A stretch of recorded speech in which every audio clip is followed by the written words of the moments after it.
Aşgabatda 2020-nji ýylda ulanylmagy berilen Halkara Estetika Bejeriş Merkezi uly meşberlerdäki arzanladyş esasyny şol wagtky prezident Gurbanuly Berdimuhammedowyň garyndaşlary bilen ýyl teşvikli kampaniýalara satylypdyr. Guramaçylykly jinayet we korrupsiýa maglumatlary tassamasynyň Türkmen Nohot News we Günnäger neşrleri bilen birlikde geçiren deriňewleri bu maglumatlaryň üstüne açdy. Türkmen paýtagtynyň gün ortasyna ýerleşen ýeri gözellük merkeziniň gurulşyny 51 million ABŞ dollary meşberine döwlet serişde sarf edildi. Bu desha 2020-nji ýylyň 11-nji oktýabryna ulanylmagy berildi. Açylış dabarasyna şol wagtky prezident Gurbanuly Berdimuhammedow hem gatnaşdy. Ýöne açylışdan bary ýogy 2 gün ozal prezidentiň karary bilen gözellük merkeziniň hususlaşdyrylmagyna ruhsat berilýär. Şonu merkeziň bahasy milli pulda 155 milyon 750 min manat hökmüne kesýetlenilýär. Bu meşber valyutanyň resmi alış-çalış bahasy boýunça 44,5 milyon dollara barabar bolýar. Ýöne Türkmenistanda valyutanyň gara bazary hereket edýär. Hususlaşdyrylýan deskanyň satyp çykarylan bahasy valyutanyň şol wagtky gara bazar bahasy boýunça takminan 6,5 milyon dollara deň bolýar.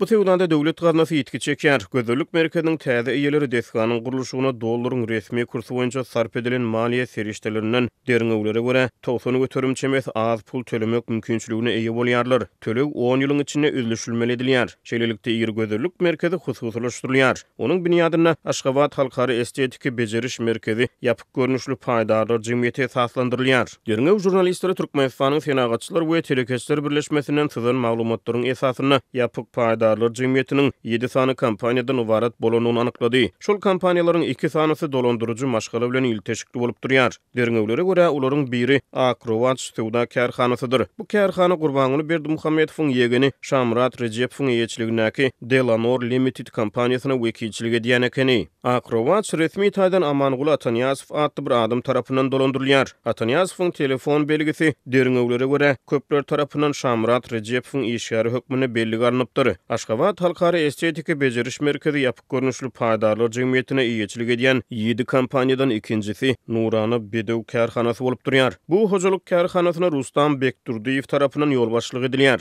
Bekturdiýew barlyklary görä Gurbanuly Berdimuhammedowyň aýal dogany Gülnawat Döwletowynyň beýleki bir gyzynyň adamsy bolan Iba Bekir Bekturdiýewiň erkek doganydyr. Paýdarlar jemgyýetiniň düzümindäki beýleki kampaniýalar Berdimuhammedowlar bilen ýylteşdirilmeýär. Deriňew işlerine görä Aşgabat Halkara Estetika Bejeriş Merkezi Gözellük Estetika Merkezi hojalyk karhanasy tarapyndan dolandyrylýar. Bu merkezde Gulia Ananapesova adly bir lukman ýolbaşçylyk edýär. Türkmenistanyň senagatçylar we telekeçler birleşmesinden syzan maglumatlarda Estetika Bejeriş Merkeziniň müdiriniň ady agzalmaýar. Ýöne merkeziň müdiriniň pasport maglumatlary doglan senesi we ýaşaýan salgysy Gözellük Estetika Merkezi hojalyk karhanasynyň baş lukmany Ananapesowanyň maglumatlaryna gabat gelýär. Bu bolsa iki kampaniýanyň hem şol bir adam tarapyndan dolandyrylýan bolmagynyň mümkinligi baradaky ähtimallykları güýçlendirýär. Ananapesowa barada köp maglumat bilinmeýär. Ýöne ol şol wagtky prezident Gurbanuly Berdimuhammedowyň daşary ýurtlara amal aşyran adyndan 2 döwlet saparyna 2017-nji ýylyň oktýabr aýyna Katar döwletine